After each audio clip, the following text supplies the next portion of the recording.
Hey, you guys probably remember me from this last video. Uh,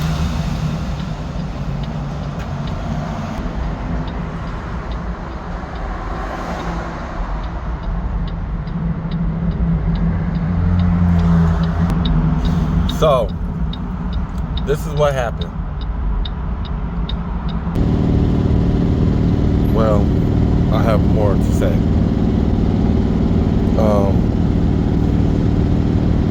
I updated. I'm tired. I haven't been sleeping this weekend. So anyway, here's the situation. Now, how did I go from this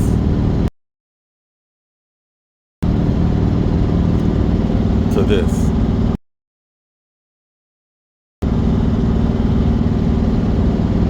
Story time. Ready? Okay. So, this is the beginning. So, I fixed this.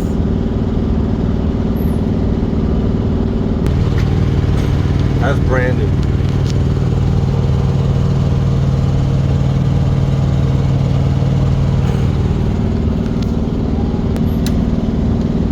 That's brand new. So, that was done here in Michigan. I think I got here Thursday. Put it in the shop. No, I think I put it in the shop Wednesday.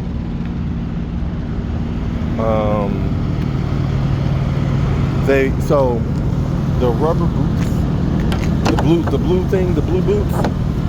He said there were pinholes in it and everything, and that main pipe that was old. So I told him to go ahead and replace it because that thing has been on the truck since I've had this truck. So he replaced it. Pick up the truck Saturday.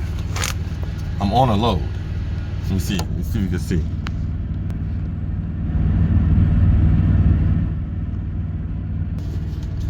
So this is my first time breaking down under a load, I think. Well, breaking down and having to sit for a few days. I've had a blown tire or whatever under load, but I got fixed.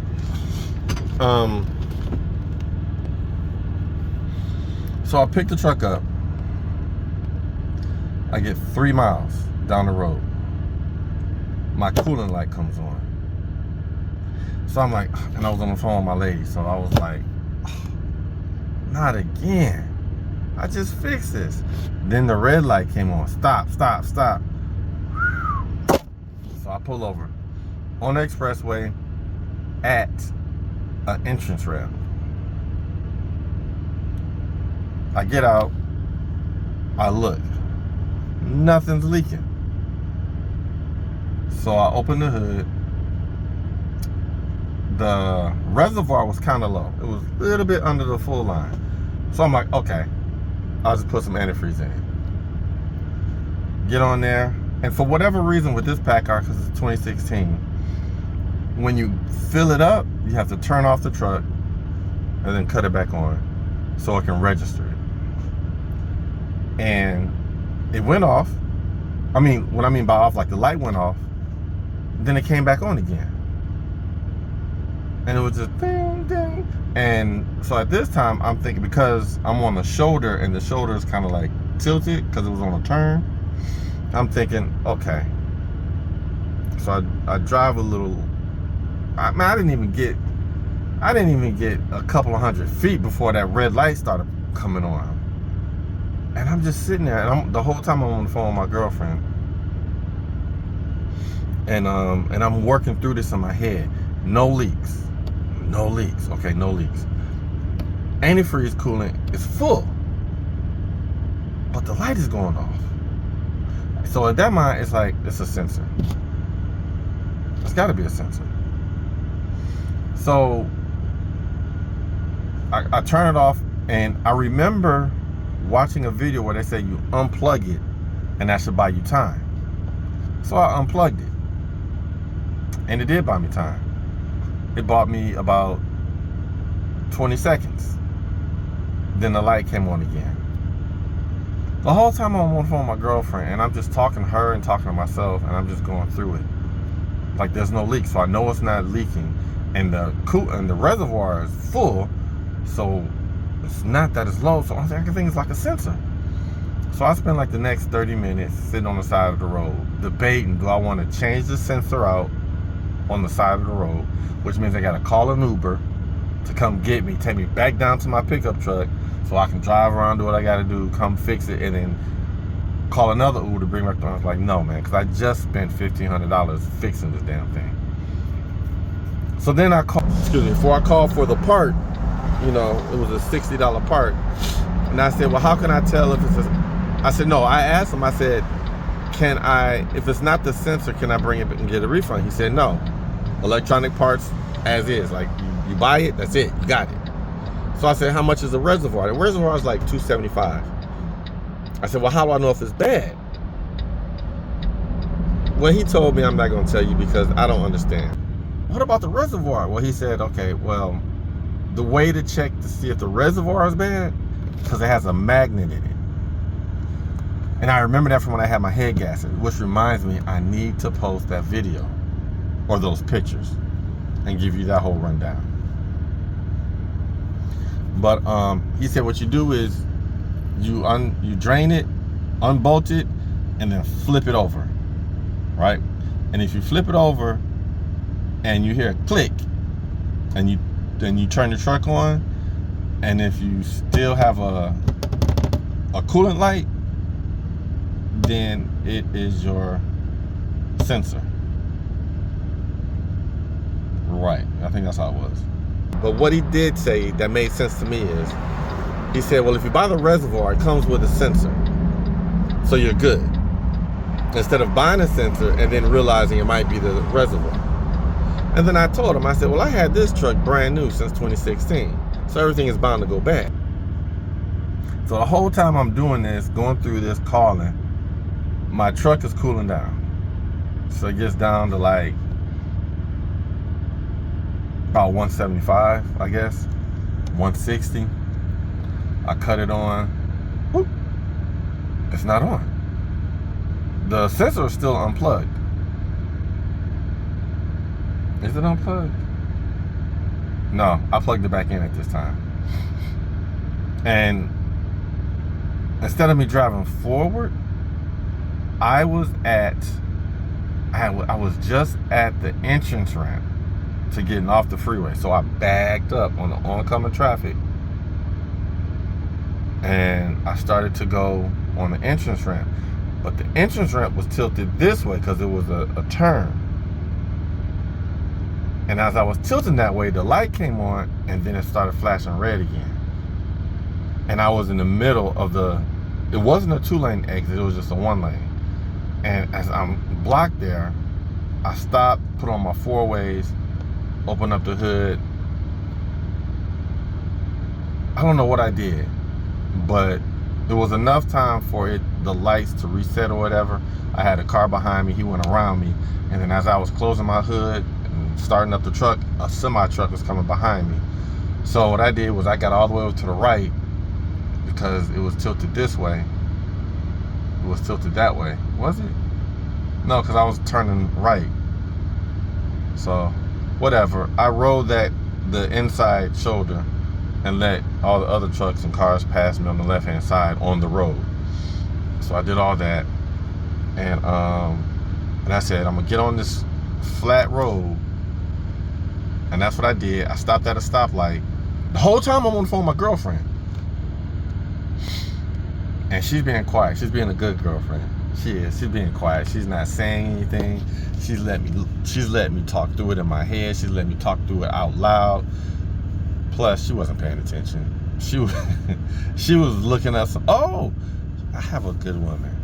I really do. I have a good woman because she was looking up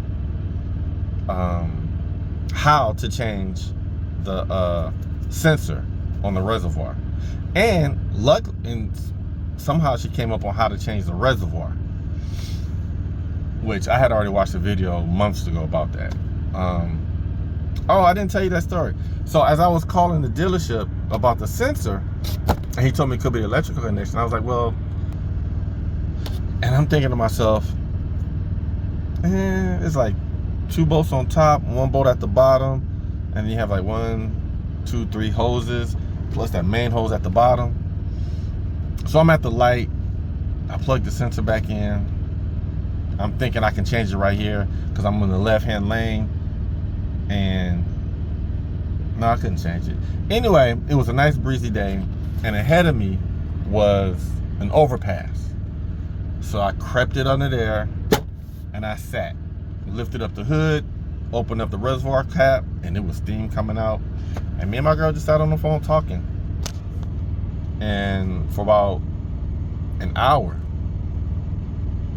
that's her calling now. All right. You gotta love her. Gotta love her. I forgot what. Okay, so I stopped under the underpass. And I'm sorry I'm long-winded. I'm just trying to give you all the details. We sat there for hours talking. And I told her I'm trying to let the temperature get down to 150. So I get it down to 150, plug everything up, close the hood, and ahead of me there's a hill.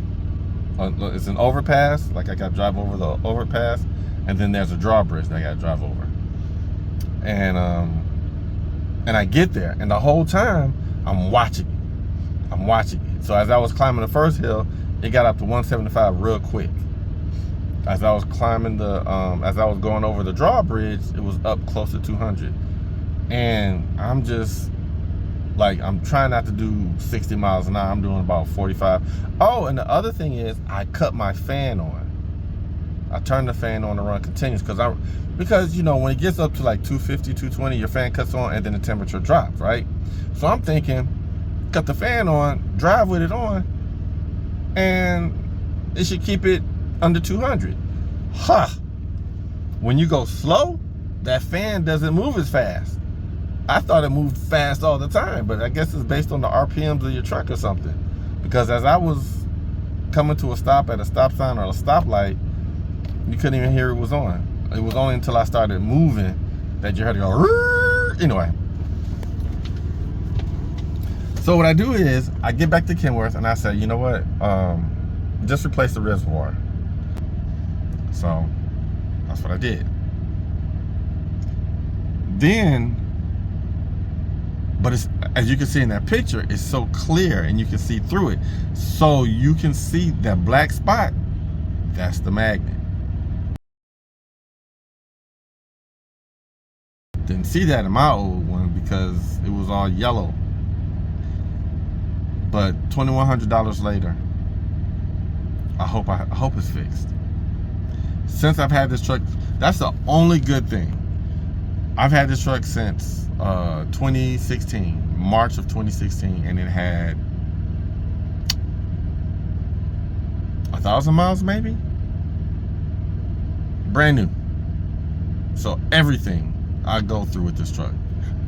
So I replaced the reservoir. Eventually, at some point in time, it was going to need to be replaced. So just replace it now. Now I never have to worry about it for about another 5 years. At least 5 years. All right. And I'm sorry that I haven't been posting, but you know, when I see that I'm growing, I like, oh, okay, so you guys want to see more. So I'll start posting more. But the minute I don't get any new subscribers or get more views, I feel like y'all are not interested. So I don't post. I make videos and I keep them on my phone, but I just don't post them. So if you want to see more, let me know. Y'all take it easy. Breezy. After a while, crocodile. Keep it pimping, pimping. Yeah.